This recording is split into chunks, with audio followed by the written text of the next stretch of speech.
Bismillahirrahmanirrahim. Assalamualaikum warahmatullahi wabarakatuh. Selamat pagi, salam sejahtera bagi kita sekalian. Shalom, salve, Om Swastiastu. Salam kebajikan, rahayu, rahayu. Yang saya hormati, Saudara Wakil Presiden Republik Indonesia, Saudara Gibran Rakabuming Raka, beserta Ibu Selvi Ananda Putri. Presiden ke-6 Republik Indonesia, Jenderal TNI Purnawirawan Profesor Dr. Susilo Bambang Yudhoyono.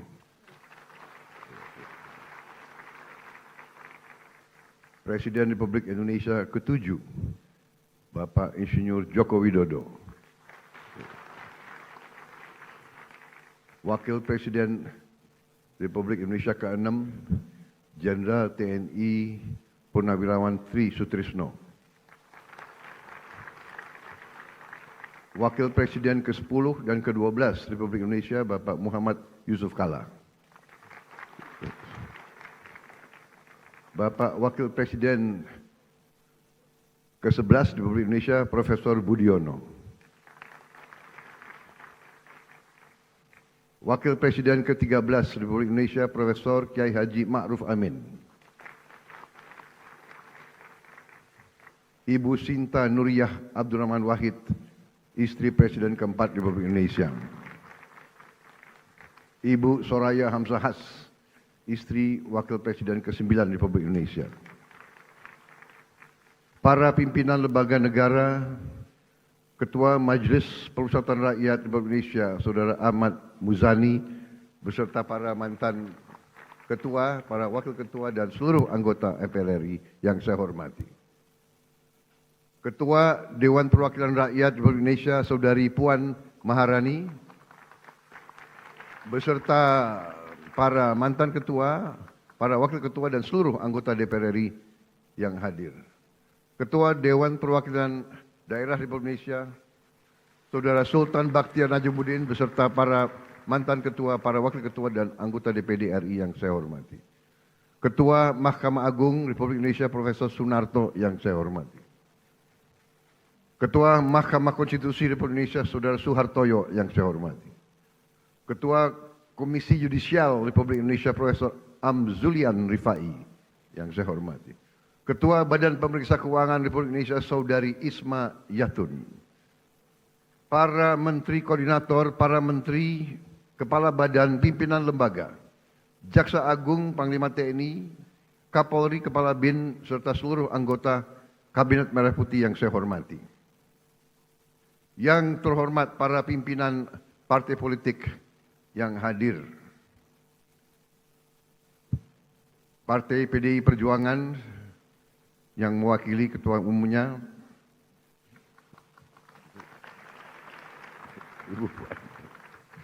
Ketua Umum Partai Golongan Karya, Saudara Bahlil Lahadalia,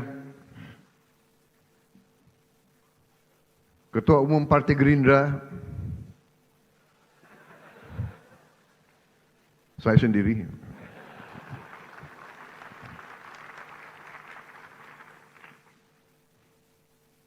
Saudara-saudara sekalian, Ketua Umum Partai Amanat Nasional, Saudara Zulkifli Hasan. Ketua Umum Partai Demokrat, Saudara Agus Harimurti Yudhoyono. Ketua Umum Partai Kebangkitan Bangsa, Saudara Abdul Muhaimin Iskandar. Presiden Partai Keadilan Sejahtera, Saudara Muzamil Yusuf. Ketua Umum Partai Nasional Demokrat, Saudara Surya Paloh.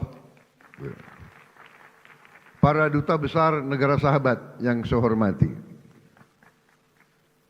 Para ketua Parlemen Negara Sahabat, Speaker of the House of Representatives from Malaysia, His Excellency Tan Sri Dato' Dr. Johari bin Abdul dari Parlemen Malaysia.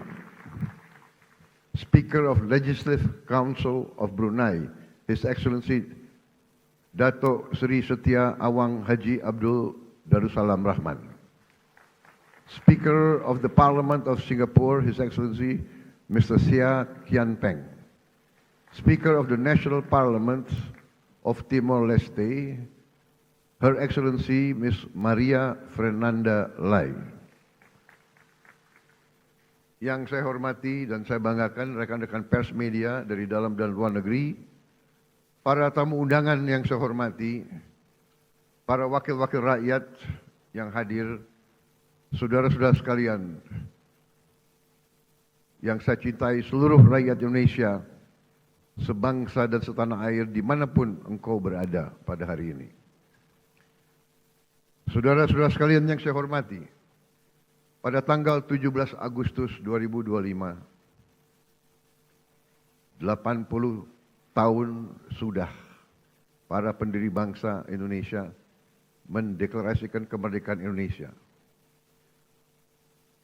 Proklamasi tanggal 17 Agustus 1945 adalah momen penting dalam perjuangan panjang bangsa ini untuk berdiri di atas kaki kita sendiri. Setelah deklarasi kemerdekaan 17 Agustus 1945, bangsa kita berperang selama 5 tahun. Kita berperang merebut kemerdekaan dengan senjata dan dengan diplomasi, dengan semua kekuatan kita, hingga kedaulatan kita benar-benar dapat kita rebut dan diakui pada tahun 1949. Sejak itu, para pendahulu saya, Presiden Republik Indonesia pertama hingga Presiden Republik Indonesia yang ke-7, bekerja keras membangun bangsa Indonesia. Bekerja keras untuk mewujudkan bangsa yang adil dan makmur. Presiden Soekarno telah memimpin perjuangan pembentukan Negara Kesatuan Republik Indonesia dan berhasil mempertahankan keutuhan wilayah Republik Indonesia di tengah berbagai intervensi dan invasi dari negara-negara asing. Presiden Soekarno juga berhasil mengintegrasikan Irian Barat ke dalam NKRI. Presiden Soeharto melaksanakan pembangunan ekonomi yang merata dari Sabang sampai Merauke, berhasil mewujudkan swasembada pangan dan meletakkan dasar-dasar industrialisasi ekonomi dan menurunkan kemiskinan ekstrim. Presiden Habibie mengenalkan kita ke arah teknologi tinggi, mampu menjaga stabilitas ekonomi di tengah krisis multidimensi tahun 1998.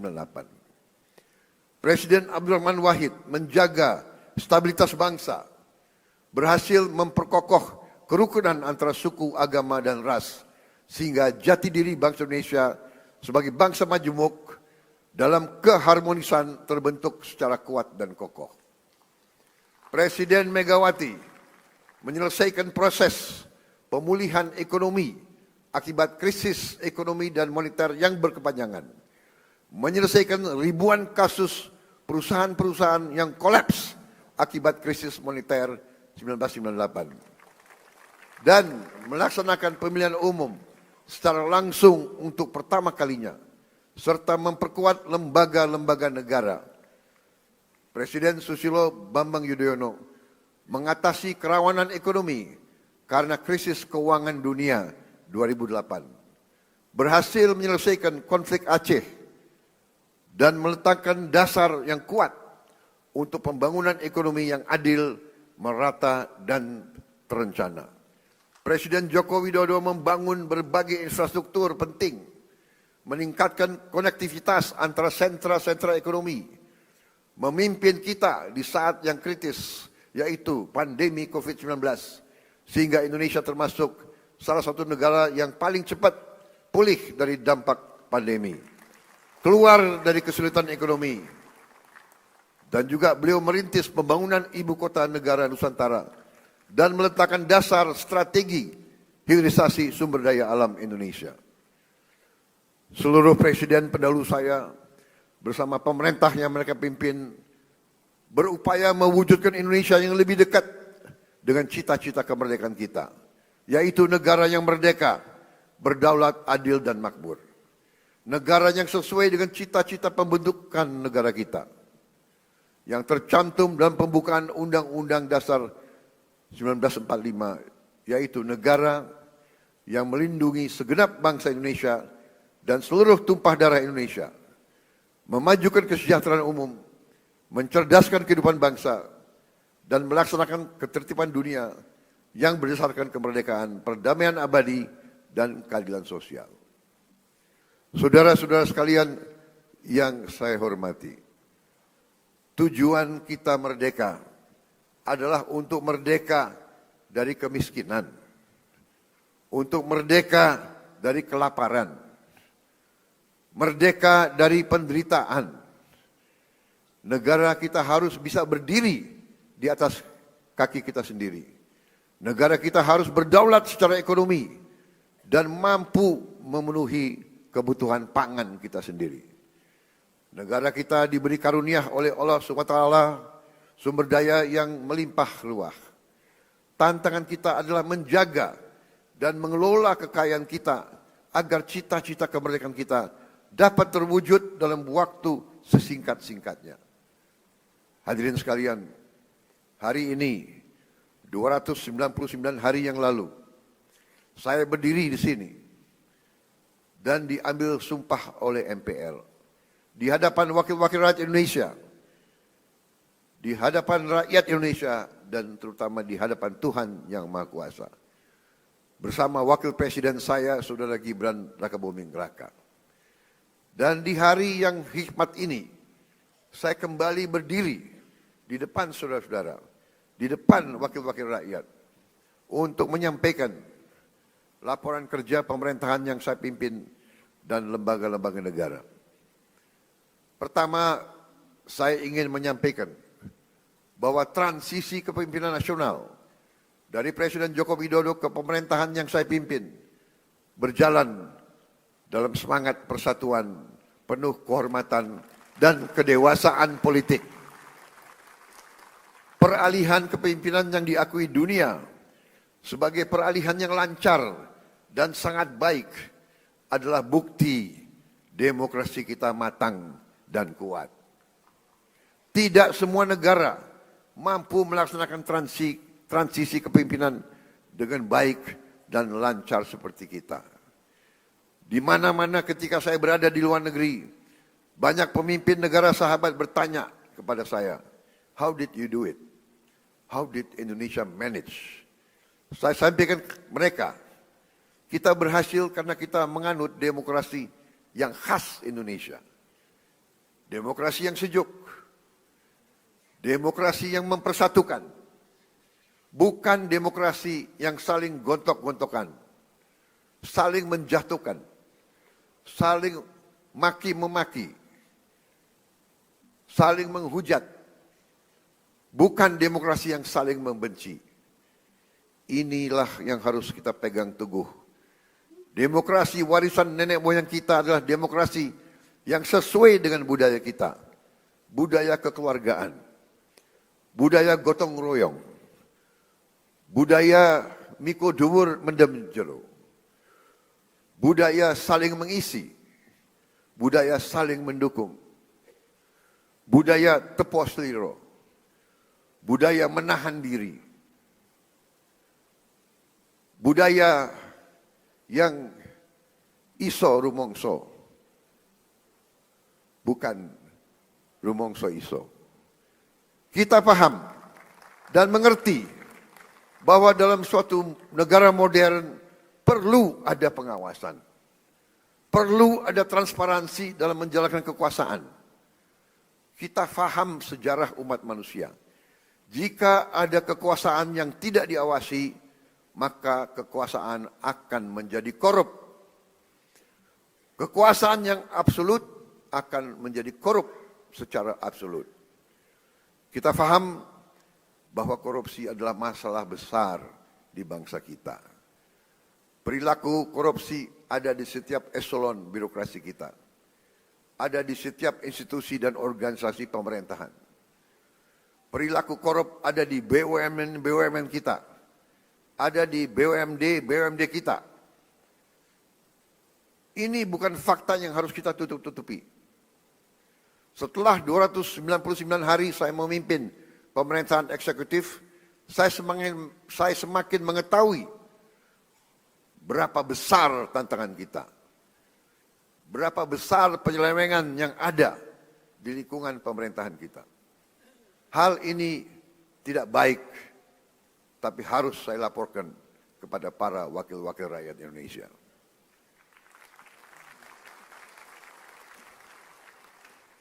Dalam pidato pelantikan saya di sini, saya sampaikan, bangsa Indonesia harus berani melihat kekurangan-kekurangan sendiri. Harus berani melihat kesalahan-kesalahan kita sendiri. Harus berani melihat penyakit-penyakit yang ada di tubuh kita, agar kita bisa perbaiki kekurangan-kekurangan tersebut. Tanpa mau mengakui, tidak mungkin kita mampu memperbaiki.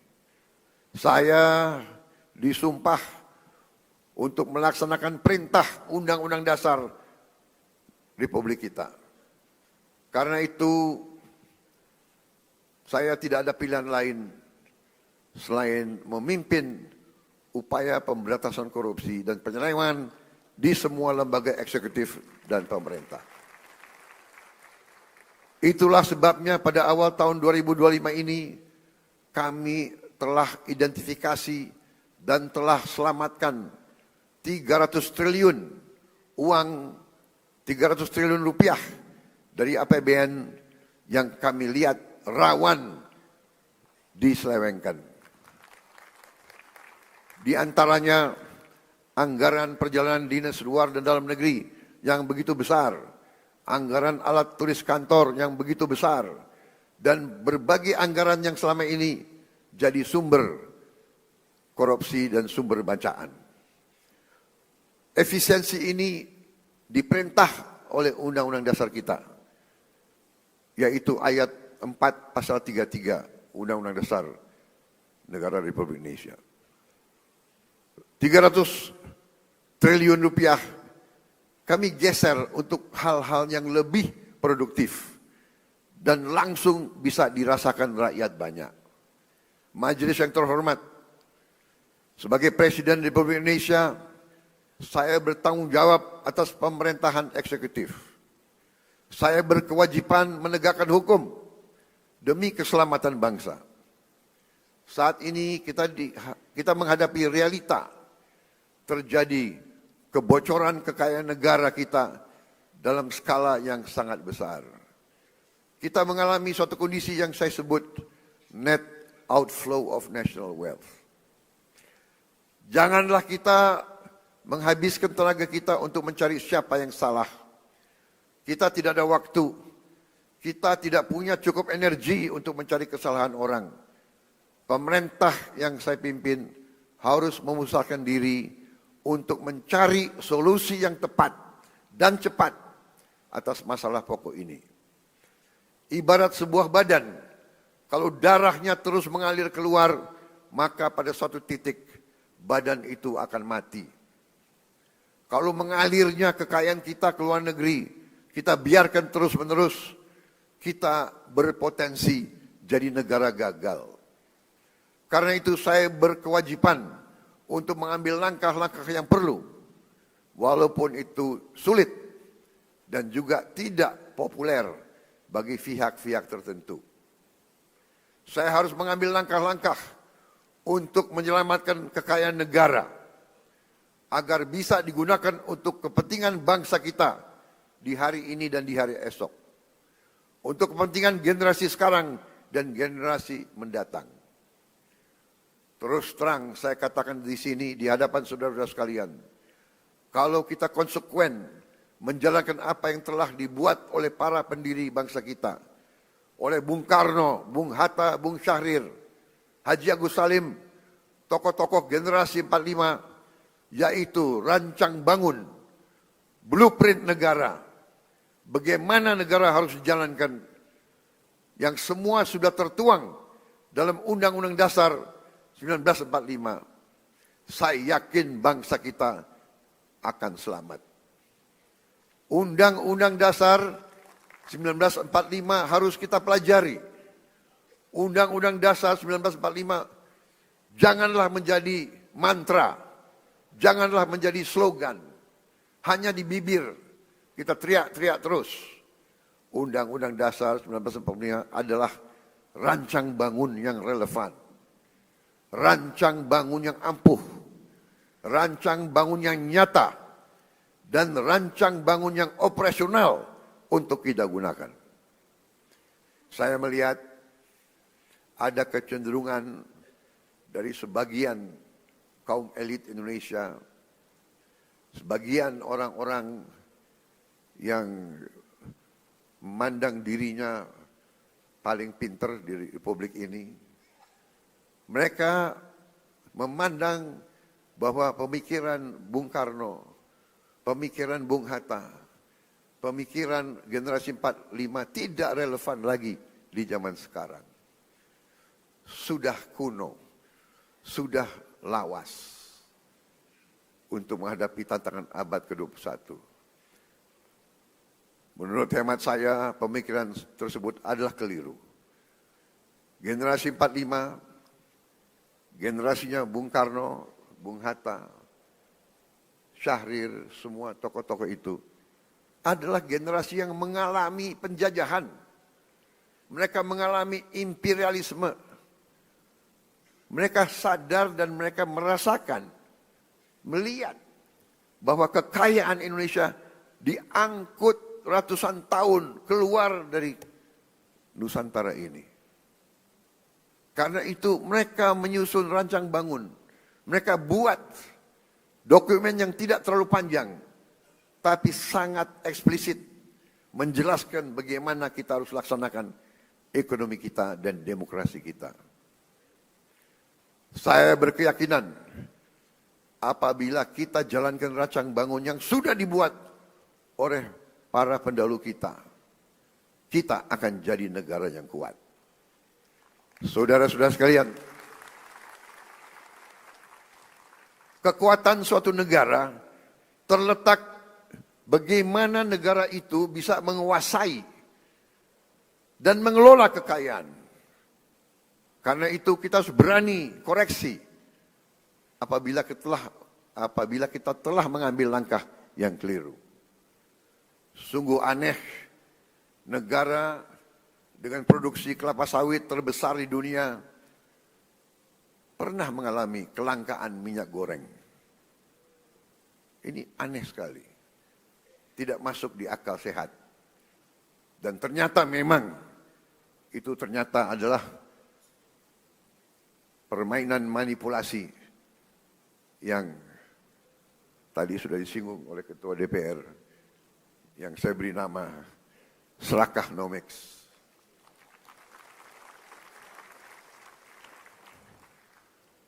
Negara produsen kelapa sawit terbesar di dunia berminggu-minggu, hampir berapa bulan kelapa sawit langka. Saudara, juga sungguh aneh. Kita subsidi pupuk, subsidi alat pertanian, subsidi pestisida, subsidi irigasi, waduk. Kita subsidi beras, tapi harga pangan kadang-kadang tidak terjangkau oleh sebagian rakyat kita.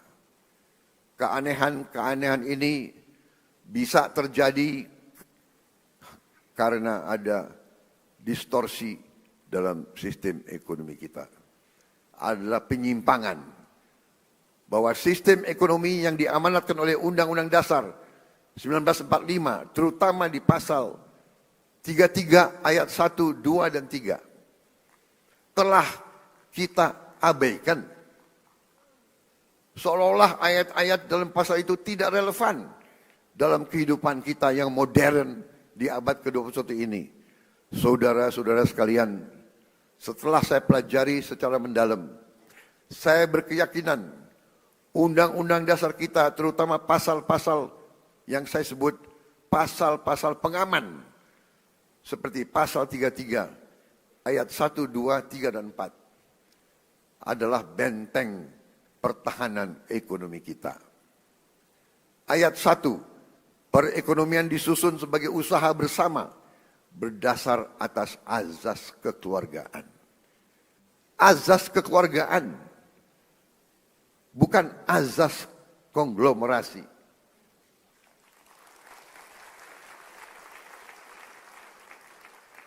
Cabang-cabang produksi yang penting bagi negara dan yang menguasai hajat hidup orang banyak dikuasai oleh negara. Saudara-saudara sekalian, saya ingin bertanya, apakah beras itu penting bagi negara atau tidak? Menguasai atau tidak hajat hidup orang banyak? Apakah penggilingan padi itu penting bagi negara? Apakah penggilingan padi itu hajat hidup orang banyak? Tapi ada sementara, tidak semua, saya harus fair, ada sementara pengusaha-pengusaha yang justru memanfaatkan kekuatan mereka, kekuatan modal mereka untuk dominasi dan manipulasi kehidupan rakyat, dan ini tidak bisa kita terima. Ayat 3, bumi dan air dan kekayaan alam yang terkandung di dalamnya dikuasai oleh negara dan dipergunakan untuk sebesar-besar kemakmuran rakyat. Saudara-saudara, ayat 4, perekonomian nasional diselenggarakan berdasar atas demokrasi ekonomi dengan prinsip kebersamaan, efisiensi, berkeadilan. Jadi efisiensi ini perintah Undang-Undang Dasar. Tapi ada yang demo lawan efisiensi. Berwawasan lingkungan, kemandirian, serta dengan menjaga keseimbangan kemajuan dan kesatuan ekonomi nasional.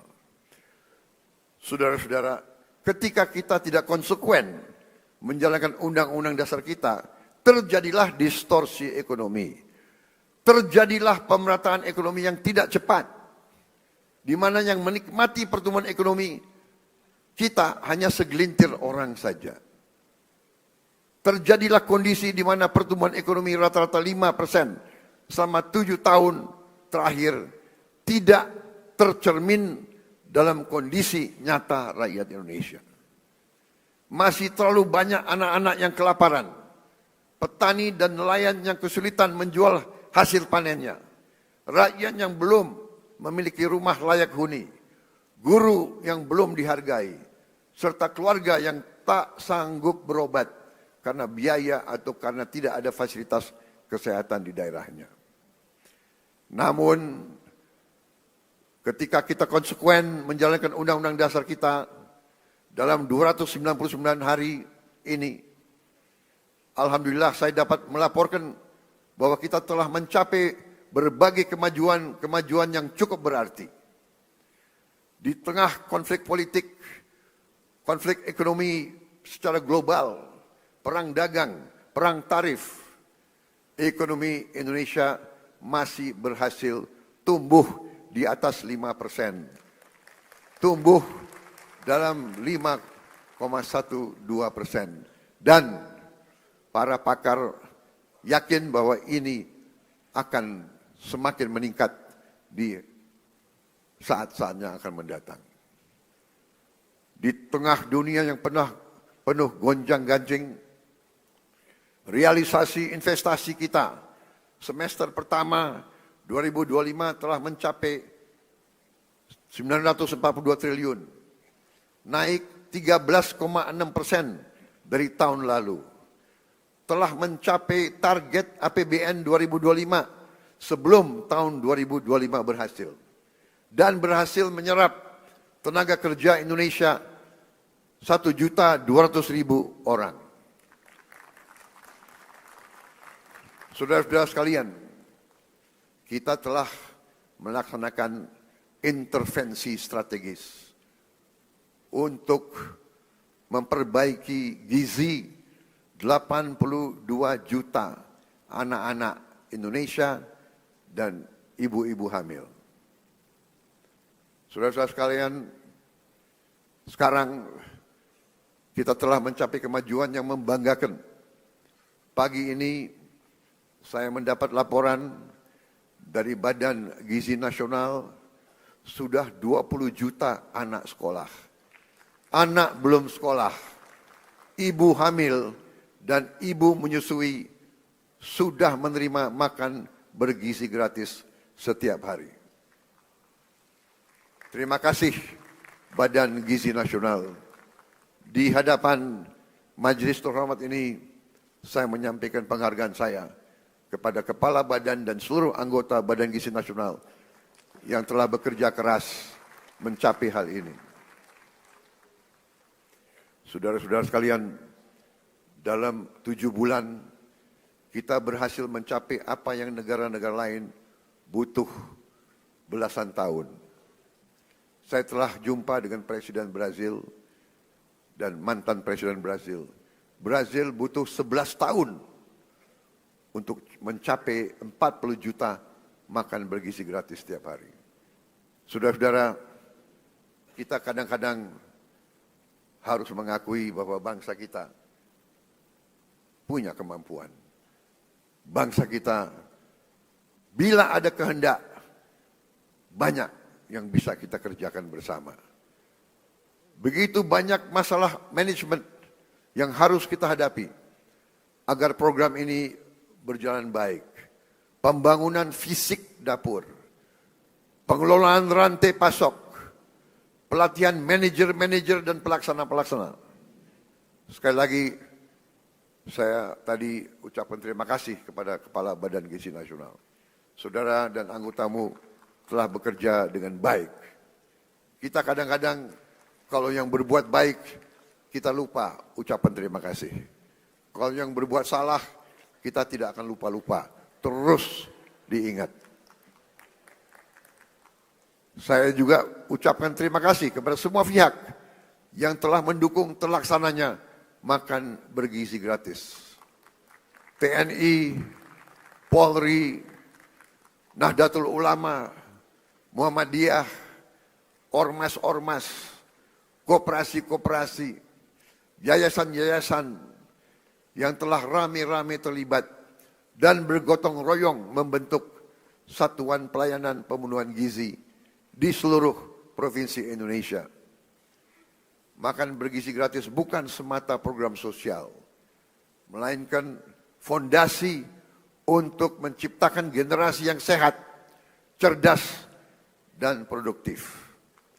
PBB mengatakan bahwa MBG adalah investasi terbaik yang bisa dilakukan oleh sebuah bangsa. Walau baru berjalan 8 bulan, hasil dari makan bergizi gratis mulai terasa. Angka kehadiran anak di sekolah meningkat. Prestasi anak-anak di sekolah meningkat. Per hari ini sudah ada 5.800 satuan pemenuhan pelayanan gizi di 38 provinsi. MBG telah menciptakan 290.000 lapangan kerja baru di dapur-dapur dan melibatkan 1 juta petani, nelayan, peternak, dan UMKM. MBG mendorong pertumbuhan ekonomi di desa-desa. Hadirin sekalian, tidak ada negara yang kuat yang tidak mampu memproduksi pangannya sendiri. Oleh karena itu, pemerintah yang saya pimpin bekerja keras untuk memutus ketergantungan pada impor dengan membuka jutaan hektar sawah baru di Kalimantan Tengah, di Kalimantan Barat, di Sumatera, di Papua, dan beberapa daerah lain. Selain melakukan ekstensifikasi, kami juga melakukan intensifikasi. Kami mendorong produksi pangan di desa-desa. Kami memotong birokrasi penyaluran pupuk. Kita salurkan pupuk langsung dari pabrik ke petani-petani dan memberi bantuan alat pertanian kepada para petani kita. Kami juga tingkatkan harga beli gabah menjadi rupiah 6.500 per kilogram agar petani sebagai produsen menikmati keuntungan yang berarti. Hari ini kita surplus produksi beras. Stok cadangan beras nasional kita hari ini lebih dari 4 juta ton. Ini adalah tertinggi selama sejarah NKRI. Untuk pertama kali dalam puluhan tahun Indonesia bisa kembali mengekspor beras dan jagung. Saya perhatikan di mana-mana para petani tersenyum karena harga gabah stabil dan penghasilan mereka meningkat. Untuk melindungi konsumen Indonesia, pemerintah yang saya pimpin akan selalu mewaspadai kecurangan-kecurangan, manipulasi, penipuan, upaya penimbunan, dan menahan distribusi bahan pangan. Pemerintah yang saya pimpin tidak akan ragu-ragu. Kami akan selalu tegas pada mereka yang melanggar aturan. Mereka yang mempersulit kehidupan rakyat, mereka yang cari keuntungan gila-gilaan di atas penderitaan orang kecil. Pemerintah yang saya pimpin akan konsekuen menggunakan segala kewenangan yang diberikan kepada kami dari Undang-Undang Dasar 1945. Dan juga Undang-Undang Nomor 7 tahun 2014 tentang perdagangan, terutama pasal 107, Jungto pasal 29 ayat 1 yang berbunyi pelaku usaha yang menyimpan barang kebutuhan pokok dan atau barang penting dalam jumlah dan waktu tertentu pada saat terjadi kelangkaan barang, gejolak harga, dan atau hambatan lalu lintas bisa mendapat pidana penjara paling lama 5 tahun dan atau denda paling banyak 50 miliar rupiah. Hadirin sekalian, saya pastikan perusahaan-perusahaan siapapun yang berani manipulasi dan melanggar, kami akan proses hukum. Dan berdasarkan wewenang konstitusional yang ada pada Presiden Republik Indonesia, kami akan sita yang bisa kami sita. Kami akan selamatkan rakyat. Kami akan membela kepentingan rakyat. Kami pastikan rakyat Indonesia tidak akan menjadi korban Serakanomics. Korban mereka-mereka yang mengejar keuntungan sebesar-besarnya, menipu dan mengorbankan rakyat Indonesia, dan membawa keuntungan itu, kekayaan itu keluar dari Republik Indonesia. Ini harus kita hentikan.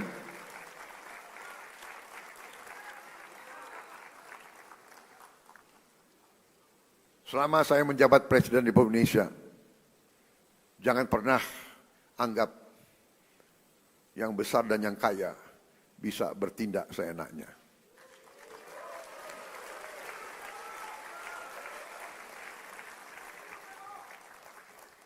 Kami tidak gentar dengan kebesaranmu. Kami tidak gentar dengan kekayaanmu. Karena kekayaanmu berasal dari rakyat Indonesia. Pemerintah yang saya pimpin tidak akan ragu-ragu membela kepentingan rakyat Indonesia.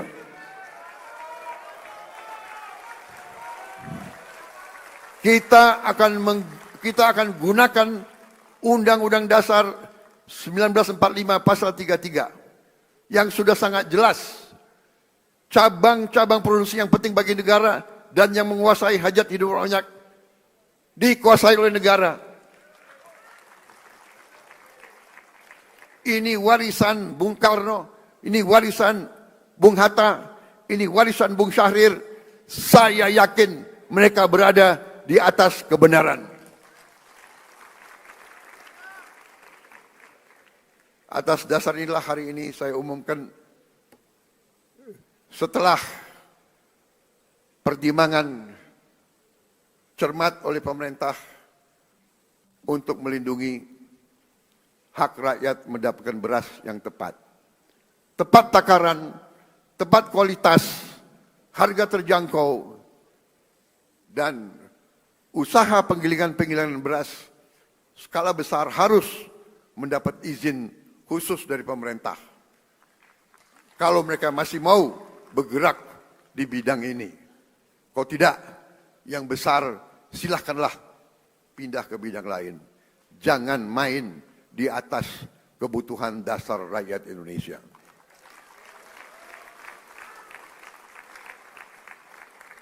Saudara-saudara sekalian yang saya hormati, dalam 10 bulan terakhir, saya bersama Kabinet Merah Putih berupaya memerangi kemiskinan dengan pendekatan holistik, pendekatan menyeluruh.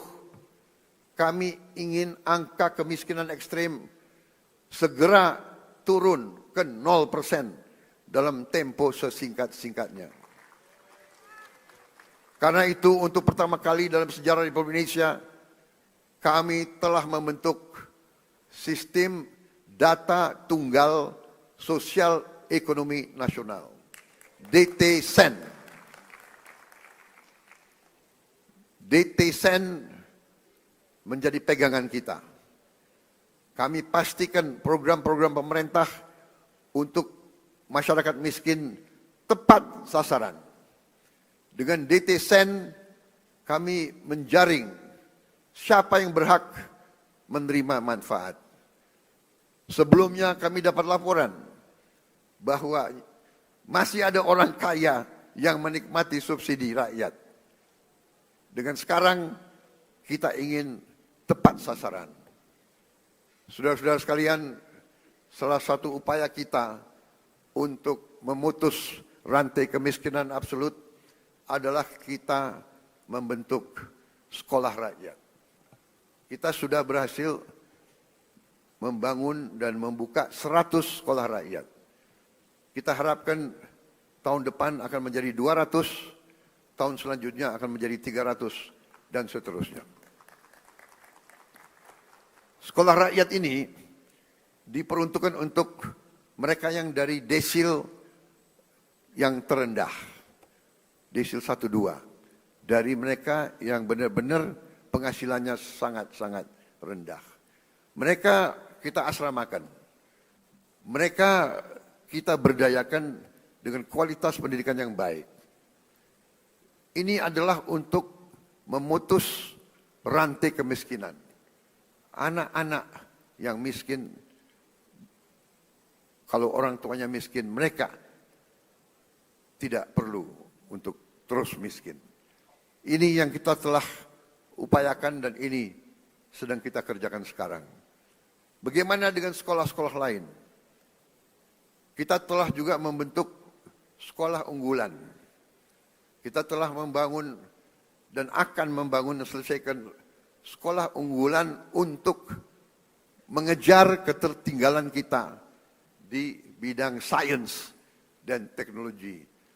Kita bentuk sekolah unggul Garuda, rencananya 20, dan akan ada 80 sekolah unggul Garuda transformasi. Sekolah-sekolah yang sudah ada ikut dalam program ini. Dan kami juga akan menambah SMA Taruna Nusantara terintegrasi di seluruh pelosok negeri. Tahun ini kita juga akan menambah fakultas-fakultas kedokteran di seluruh Indonesia. Kita ketinggalan dalam menghasilkan dokter-dokter dan dokter gigi.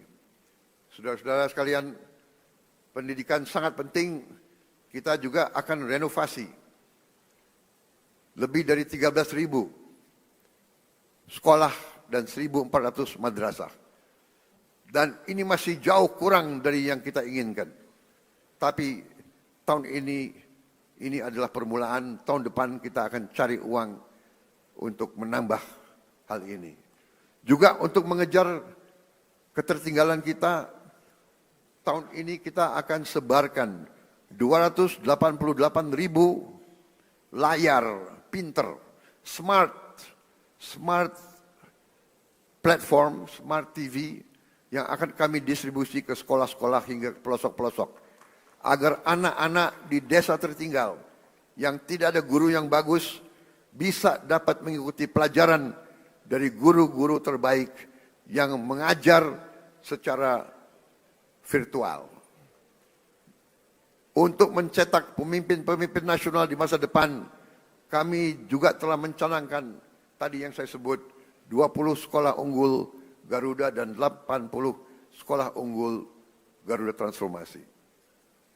Saudara-saudara sekalian, kita juga membangun SMA Taruna Nusantara terintegrasi di seluruh pelosok negeri. Untuk mengatasi kekurangan dokter dan dokter spesialis tahun ini akan dibuka 148 prodi di 57 fakultas kedokteran di seluruh Indonesia. Terdiri dari 125 prodi spesialis dan 23 prodi subspesialis. Kita juga akan tambahkan 25 prodi umum dan prodi gigi, serta meningkatkan kuota mahasiswa kedokteran yang mendapat beasiswa. Saudara-saudara sekalian, untuk mengatasi perputaran uang yang terkonsentrasi di ibu kota dan kota-kota besar, kami dirikan 80.000 koperasi desa dan koperasi kelurahan merah putih. Koperasi di setiap desa akan meningkatkan ekonomi desa dan menciptakan jutaan lapangan kerja. Koperasi desa kelurahan juga akan meringankan beban hidup masyarakat kita dengan menjual beras murah, minyak goreng murah, LPG bersubsidi, pupuk bersubsidi sesuai dengan harga jual. Kita juga akan membuat rakyat bisa punya akses kepada protein, kepada ikan dan daging dalam harga yang terjangkau. Untuk mempercepat investasi di hilirisasi sumber daya alam dan berbagai bidang strategis, untuk membuka lapangan kerja berkualitas, kami bersama DPR RI telah membentuk apa yang kita sebut Badan Pengelola Investasi Danantara Indonesia. Danantara adalah lembaga pengelola investasi dengan aset dalam pengelolaan lebih dari 1 triliun US dollar. Danantara akan ciptakan jutaan lapangan kerja berkualitas, terutama di bidang hilirisasi. Alhamdulillah, hari ini tingkat pengangguran nasional berhasil turun ke level terendah sejak krisis 1998. Hadirin sekalian, kami juga membangun sistem kesehatan yang lebih adil dan merata. Cek kesehatan gratis telah digunakan hari ini oleh lebih dari 18 juta warga. 66 rumah sakit di 66 kabupaten sedang kami tingkatkan kelasnya. Kawasan ekonomi khusus Sanur kami hadirkan sebagai pusat pelayanan medis bertaraf internasional agar orang Indonesia tidak harus berobat ke luar negeri. Kami tegakkan kedaulatan Indonesia di panggung dunia. Kami putuskan Indonesia bergabung dengan BRICS. Indonesia juga diundang di mana-mana menjadi kehormatan dalam perayaan kemerdekaan India dan perayaan Hari Nasional Prancis. Kami juga berhasil menyelesaikan perundingan dagang Uni Eropa dengan Indonesia, CEPA, yaitu Comprehensive Economic Partnership Agreement, yang sebenarnya adalah Free Trade Agreement, di mana kita bisa akses pasar Eropa dengan tarif nol. Kita juga berunding dengan Amerika. Indonesia aktif memperjuangkan pengakuan Palestina dan memimpin pembahasan solusi dua negara. Saat ini juga 2 pesawat Hercules kita sedang beroperasi di Timur Tengah menerjunkan bantuan-bantuan dari udara ke Gaza. Saudara-saudara sekalian, kami bekerja untuk menegakkan hukum dan keadilan.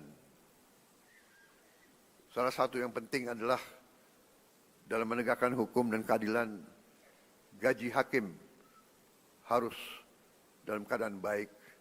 Kami telah naikkan untuk beberapa hakim sampai dengan 280% peningkatannya. Kami juga tidak segan-segan membongkar kasus-kasus korupsi besar. Bersama TNI dan Polri kami pastikan bumi dan air dan kekayaan alam yang terkandung di dalamnya dikuasai oleh negara dan dipergunakan untuk sebesar-besar kemakmuran rakyat. Saudara-saudara sekalian, beberapa saat yang lalu, beberapa tahun yang lalu, kita mendapat laporan ada ribuan, ada jutaan perkebunan kelapa sawit yang melanggar hukum, yang menyimpang regulasi. Ada yang membuat perkebunan di hutan lindung. Ada yang tidak melaporkan luasnya perkebunan mereka. Ada yang dipanggil BPKP tidak mau datang. Kami terbitkan Peraturan Presiden Nomor 5 Tahun 2025 tentang penertiban kawasan hutan. Dan pada hari ini saya melaporkan di majelis ini bahwa pemerintah Republik Indonesia sudah menguasai kembali 3,1 juta hektar dari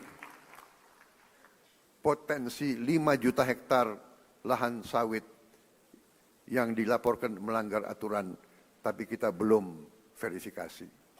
Yang sudah jelas kita verifikasi melanggar aturan adalah 3,7 juta hektar, dan dari 3,7 juta hektar, 3,1 juta sudah dikuasai kembali.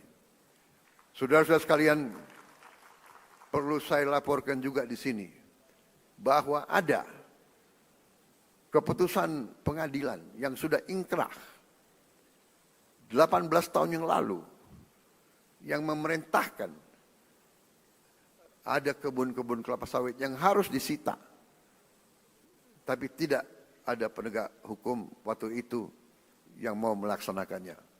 Saya tidak tahu kenapa. Tapi saya telah perintahkan dikuasai kembali oleh negara, dan untuk itu kita telah menggunakan pasukan-pasukan TNI untuk mengawal tim-tim yang menguasai kebun-kebun tersebut. Karena sering terjadi perlawanan, berani-berani melawan pemerintah NKRI, ya kita hadapi, saudara-saudara sekalian. Setelah ini kita akan tertibkan juga tambang-tambang yang melanggar aturan.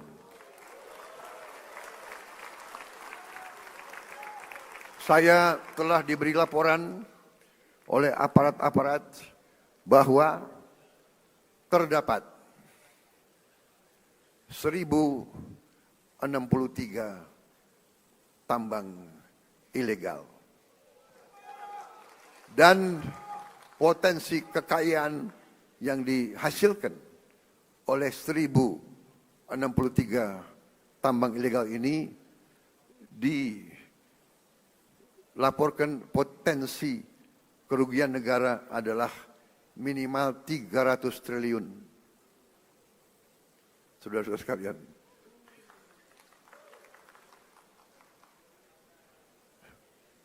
saya minta dukungan seluruh MPR.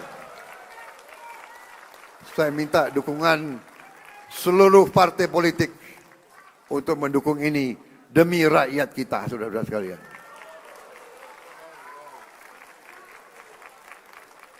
Dan saya beri peringatan, apakah ada orang-orang besar, orang-orang kuat, jenderal-jenderal dari manapun, apakah jenderal dari TNI atau jenderal dari polisi atau mantan jenderal,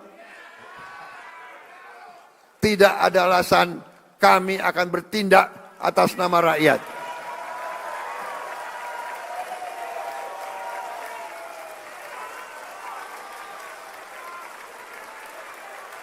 Dan sebagai sesama pimpinan partai, saya ingatkan anggota-anggota semua partai, termasuk partai saya Gerindra, cepat-cepat kalau ada terlibat, Anda jadi justice collaborator. Anda laporan aja, karena walaupun kau Gerindra, tidak akan saya lindungi, saudara-saudara sekalian. Kalau ada yang berani, ya, saya telah perintahkan Panglima TNI dan Kapolri, kalau Anda mau ke provinsi ini, pakai pasukan dari provinsi lain. Jangan-jangan ada anak buahmu di kebun-kebun itu. Saudara-saudara wakil rakyat, saudara tahu keadaan yang sebenarnya. Benar?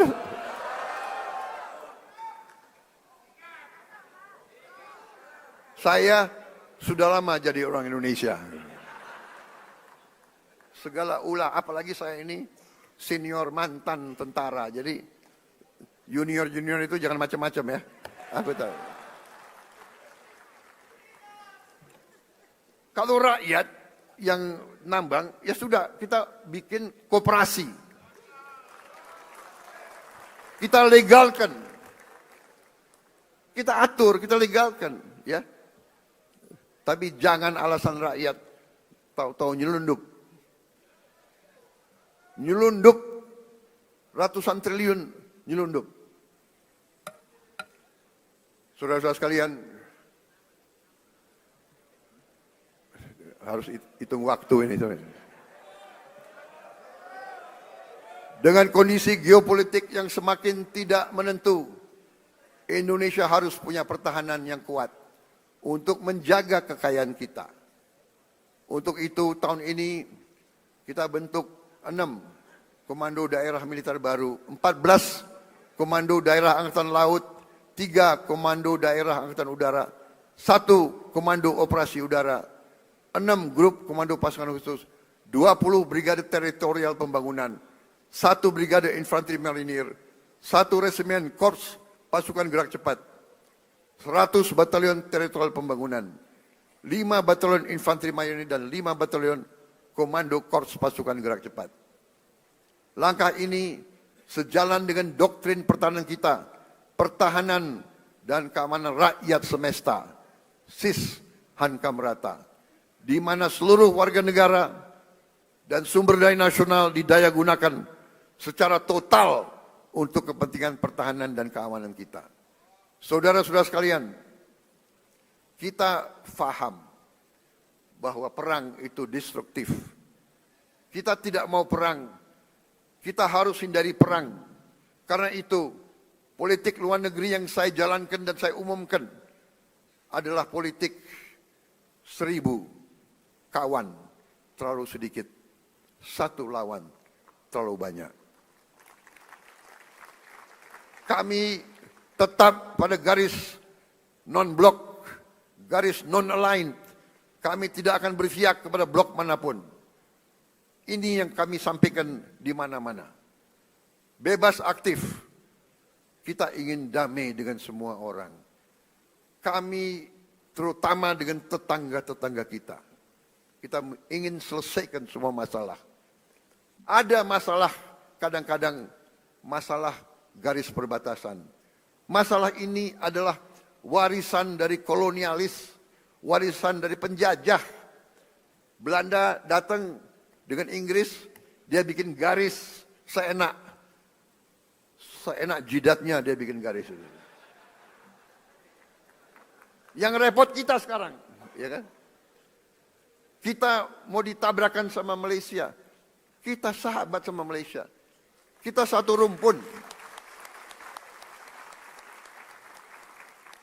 Tapi selalu politik divida et impera itu selalu ada. Janganlah kita naif. Janganlah kita terus-menerus mau diadu domba. Saudara sekalian, setiap elemen negara Indonesia, marilah kita bekerja keras agar setiap anak Indonesia berangkat ke sekolah dan mendapat makan yang baik. Kita ingin petani, nelayan kita kembali bangga menjadi tulang punggung bangsa, menjadi produsen makanan. Hidup petani dan nelayan kita harus baik, harus bagus. Untuk itu kita akan bangun dalam waktu yang secepat ini. Tahun ini juga kita harus mulai 1.100 desa nelayan. Tiap desa nelayan terdiri dari 2.000, kurang lebih 2.000 kepala keluarga. Berarti di situ akan hidup 2 juta kepala keluarga. Kalau satu kepala keluarga terdiri dari bapak, ibu, dan 3 anak, berarti 5 juta. 10 juta orang akan hidup dengan baik. Ini akan kita wujudkan dalam waktu dekat. Mereka juga akan membayar kembali investasi kita. Jadi ini bukan BLT, ini bukan bagi-bagi uang. Kita pinjemin uang, mereka akan bayar cicil kembali kepada pemerintah. Jadi karena mereka akan menghasilkan nilai. Kita ingin guru-guru kita semangat mengajar karena dihargai.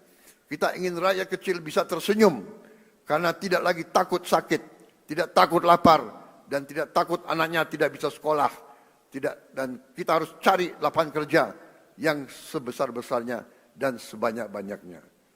Tujuan kita, tujuan kemerdekaan adalah yen wong cilik iso gemuyu. Saudara-saudara sekalian, untuk itu saya memberi apresiasi kepada lembaga-lembaga negara atas kinerja mereka dalam menjalankan roda negara. MPR RI melalui visi besar Rumah Kebangsaan, pengawal ideologi Pancasila dan kedaulatan rakyat, secara konsisten terus-menerus sosialisasikan Pancasila, Undang-Undang Dasar 1945, NKRI, dan Bhinneka Tunggal Ika. MPR konsisten turun ke rakyat, jelaskan 4 pilar kehidupan berbangsa dan bernegara.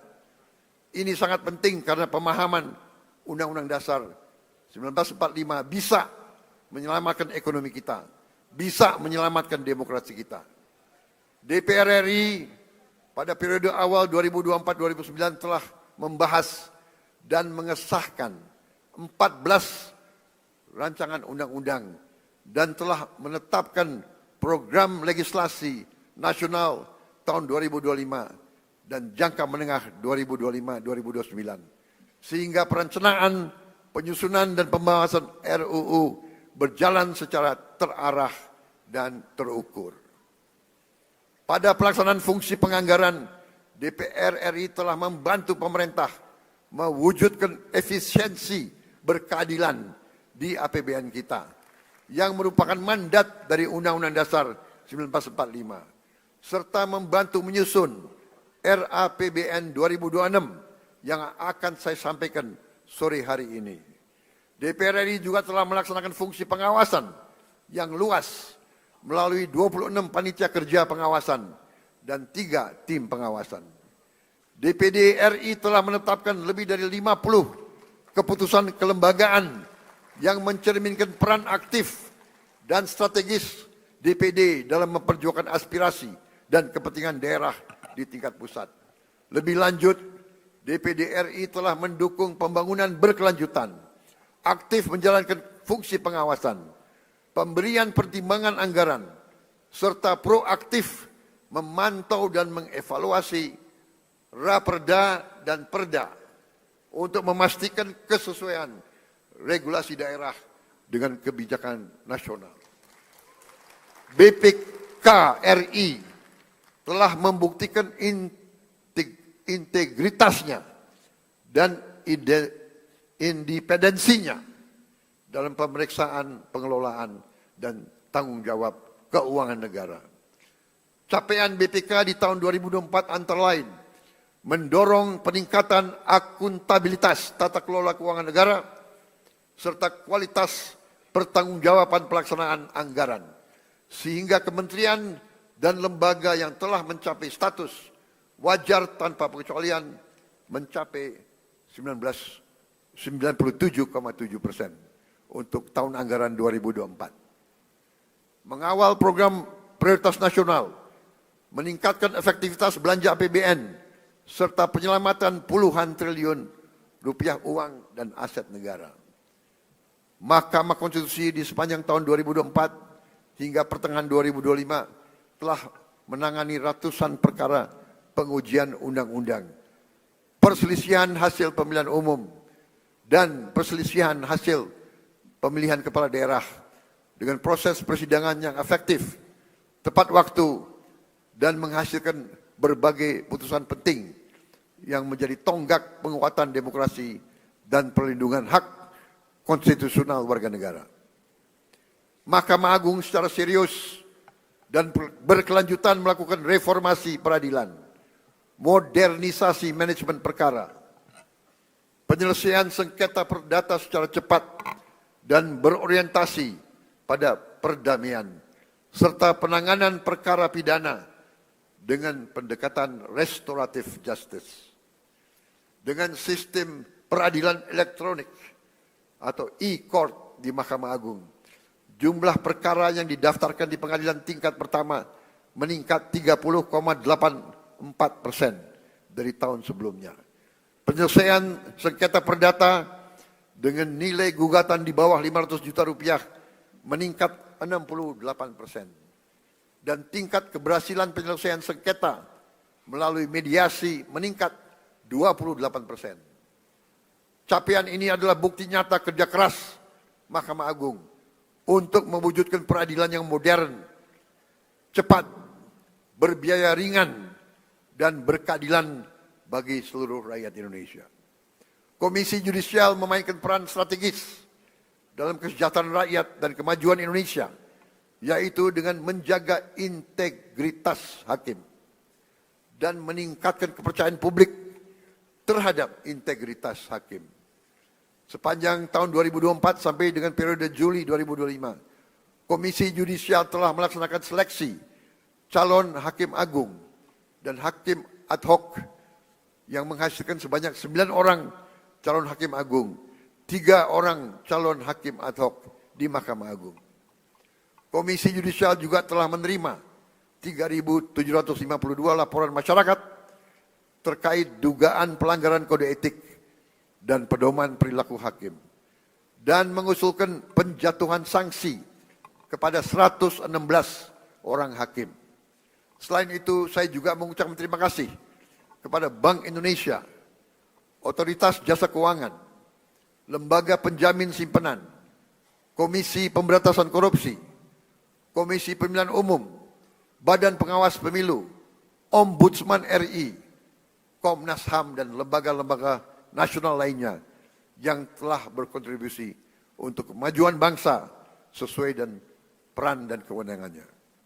Terakhir, saya juga mau gunakan kesempatan ini untuk mengucapkan terima kasih kepada setiap pengusaha nasional yang telah membuka lapangan kerja di Indonesia, menanamkan modal di Indonesia, dan menyimpan hasil usahanya di Indonesia. Jangan salah, tidak semua pengusaha yang besar itu ikut dalam alam mazhab Srakahnomics.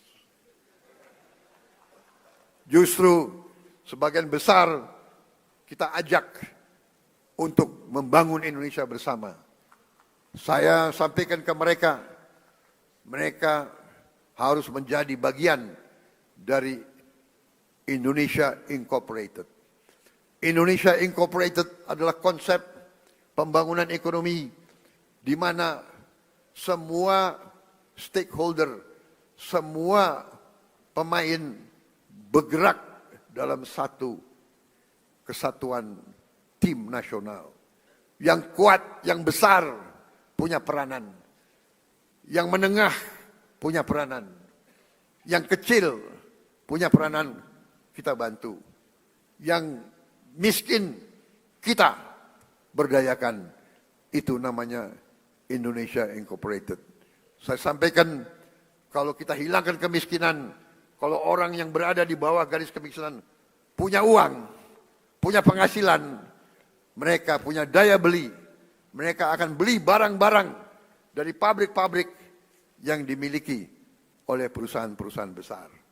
Itu yang kita namakan suatu ekonomi mata rantai yang saling memperkuat, bukan saling menghancurkan.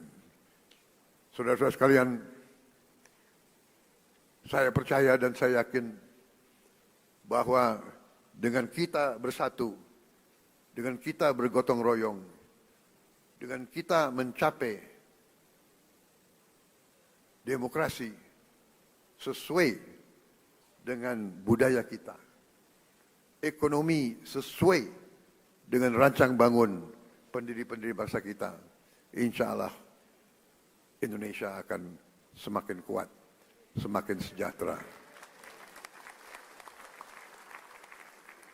Kita memilih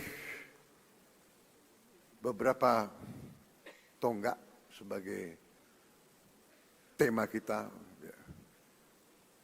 Bersatu, berdaulat, rakyat sejahtera. Rakyat harus sejahtera. Kalau rakyat tidak sejahtera, saya katakan kita gagal sebagai negara merdeka. Kita akan berhasil sebagai negara merdeka kalau rakyat kita sejahtera. Karena itu, marilah kita bekerja sama. Kita berbeda-beda boleh, tapi satu tujuan kita. Silakan yang berada di luar pemerintah tidak ada masalah. Terima kasih. Kita butuh koreksi. Kita butuh pengawasan. Kita butuh kritik. Walaupun kadang-kadang kritik itu menyesakkan juga itu. Tapi nggak ada masalah. Jangan berhenti kritik. Saya juga minta dari koalisi kita tetap di dalam koalisi harus berani mengawasi, harus berani koreksi. Ya. Tidak boleh ada yang merasa lebih kuat dari hukum.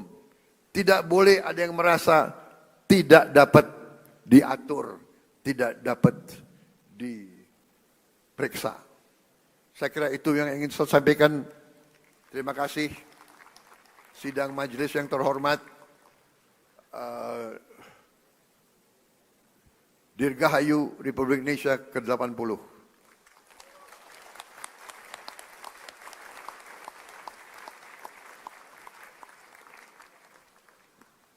Mungkin inilah tandanya bahwa demokrasi kita kuat, karena saya adalah Presiden ke-8 Republik Indonesia yang akan memimpin perayaan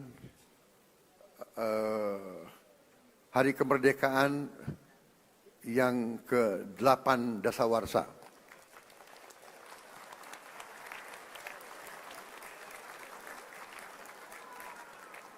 Memang ditakdirkan untuk jadi presiden ke-8. Dan saya adalah bukti bahwa demokrasi kita berjalan. Karena saya ikut pemilu 5 kali.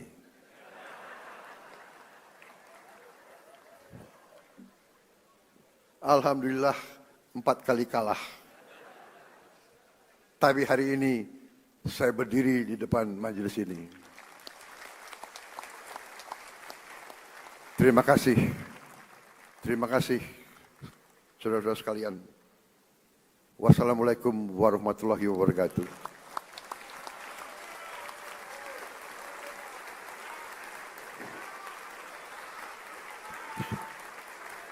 Shalom, salve, Om, Santi, Santi, Santi, Om. Merdeka! Merdeka! Terima kasih, selesai.